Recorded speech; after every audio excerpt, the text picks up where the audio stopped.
अस्सलामुअलैकुम dear students.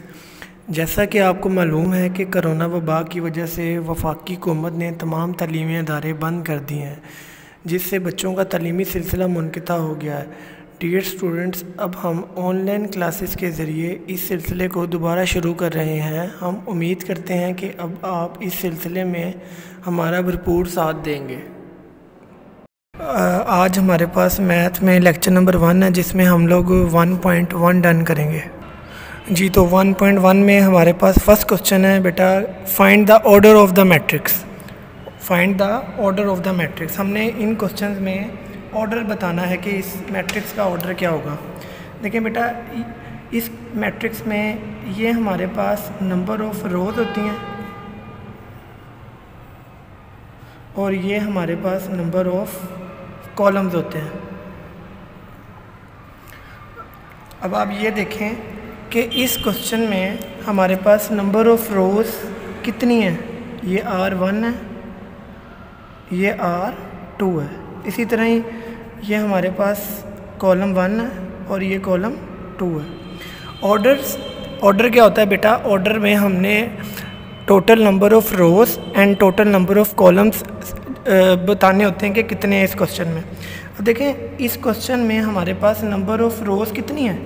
हमारे पास number of रोज़ 2 हैं एंड नंबर ऑफ़ कॉलम्स कितने हैं? 1 एंड 1 2। तो हमारे पास नंबर ऑफ़ कॉलम्स कितने हैं? 2, और 2 ही हमारे पास रोज़ हैं। और ये हमारे पास ऑर्डर ऑफ मैट्रिक्स है। इसी तरह नेक्स्ट क्वेश्चन में हमारे पास इसका भी ये भी सेम उसी तरह ही होगा जैसे हमने ए पार्ट किया। इसमें नंबर ऑफ़ रोज़ देखें 1 एंड 1 2 एंड कॉलम्स 1 एंड 1 2। अब देखें, यहाँ पे हम लिखेंगे ऑर्डर ऑफ मैट्रिक्स। यहाँ पे हमने लिखा ऑर्डर ऑफ मैट्रिक्स। अब देखें, इसमें कितनी नंबर ऑफ़ रोज़ थी। ये R1 है, ये R2 है, ये कॉलम 1 है, ये कॉलम 2 है। इसमें how many number of rows are there? R1 and R2 2 rows and similarly 2 columns. So इसका ऑर्डर होगा 2/2। नेक्स्ट क्वेश्चन में हम मूव करते हैं क्वेश्चन नंबर 1 के सी पार्ट पे। देखें, इसमें नंबर ऑफ़ रोज़ कितनी है मेरे पास। ये देखें, इसमें नंबर ऑफ़ रोज़ 1 है और इसी तरह नंबर ऑफ़ कॉलम्स कितने हैं? 1 एंड 1 2। तो हम अपना ऑर्डर लिखेंगे इसमें, ऑर्डर ऑफ मैट्रिक्स। देखें, नंबर ऑफ़ रोज़ ऑर्डर में सबसे पहले लिखते हैं हम। तो इसमें कितनी नंबर ऑफ़ रोज़ हैं? एक नंबर ऑफ़ रो है, तो हम यहाँ लिखेंगे 1। और कॉलम्स कितने थे? 1 एंड 1 2। तो हम यहाँ लिखेंगे 1/2। ये हमारा रिक्वायर्ड आंसर है। नेक्स्ट क्वेश्चन में ये पार्ट है हमारे पास, उसमें देखें नंबर ऑफ़ रोज़ कितनी है? 1 एंड 1 2। और कॉलम कितने हैं? 1 एंड 1 2। तो इसका ऑर्डर कैसे लिखेंगे हम? यहाँ देखें, order of matrix. Order of matrix. देखें, नंबर ऑफ़ रोज़ कितनी थी? R1 and R2। Question number A और बी की तरह ही है ये ई वाला part.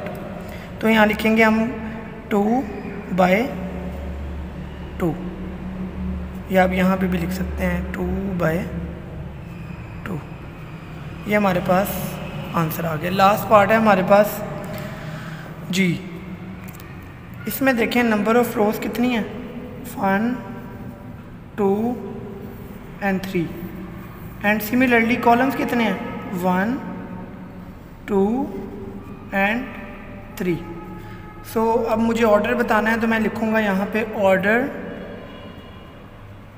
Of matrix. Order of matrix कितना है? देखें बेटा, R1 R2 R3, इसी तरह सिमिलरली कॉलम 1 कॉलम 2 कॉलम 3। तो इसका ऑर्डर होगा जनाब मेरे पास 3/3।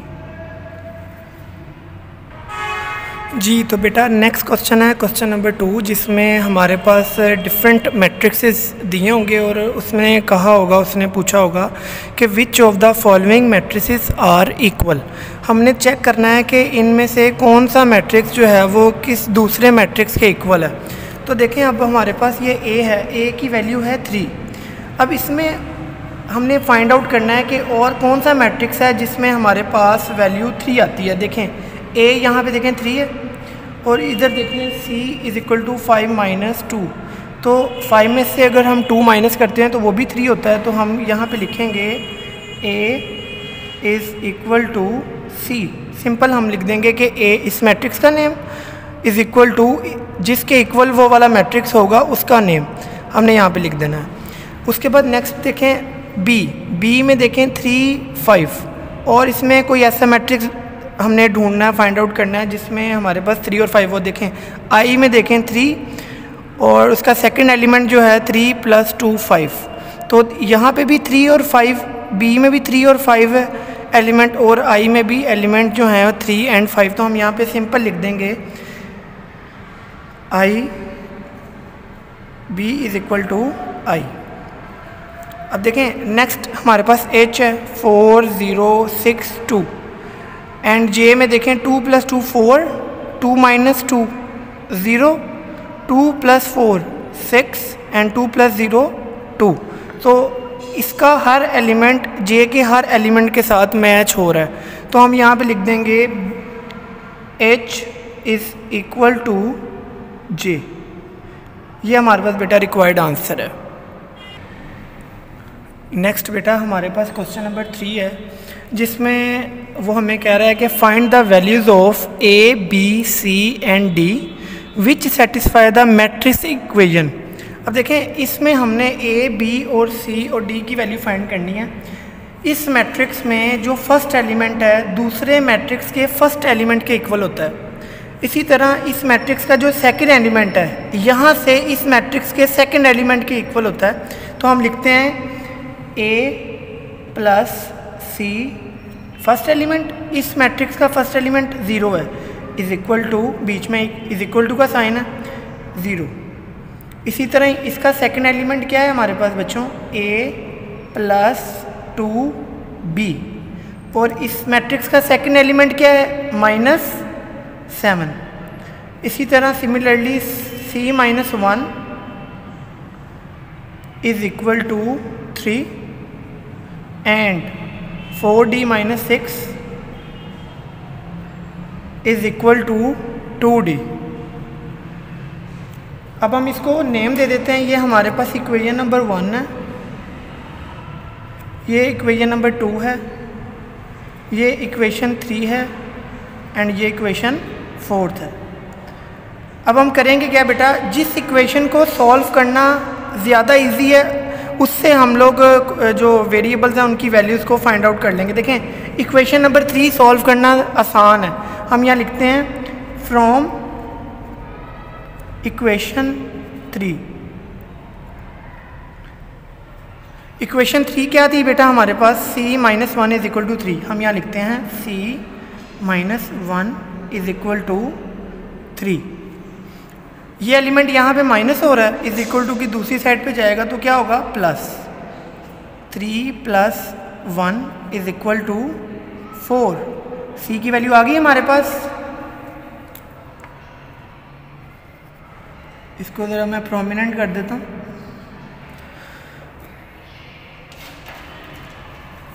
इसी तरह ही हमारे पास स्पेस थोड़ी है तो हम यहाँ पे लिखते हैं फ्रॉम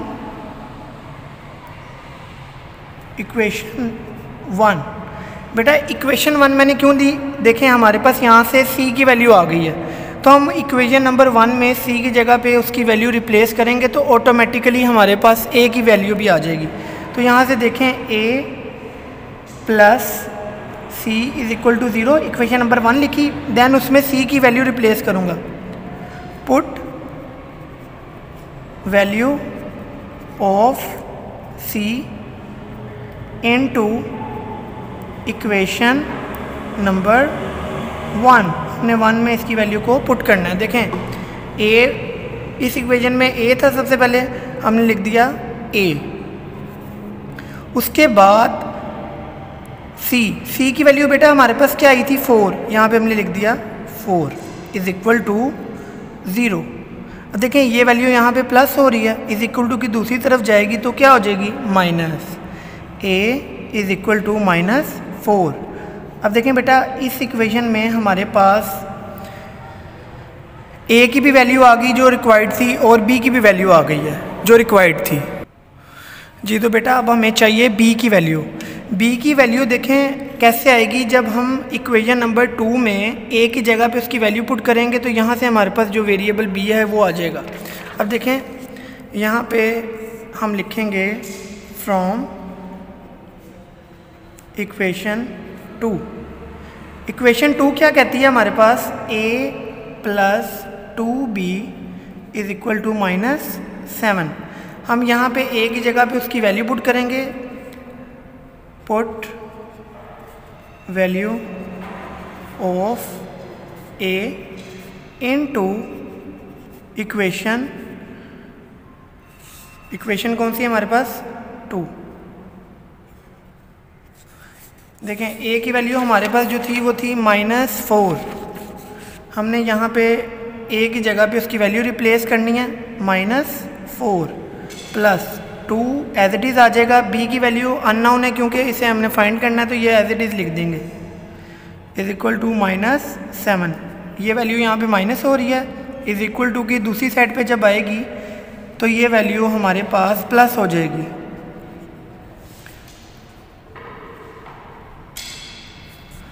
-7 में 4 प्लस करेंगे तो हमारे पास आ जाएगा -3।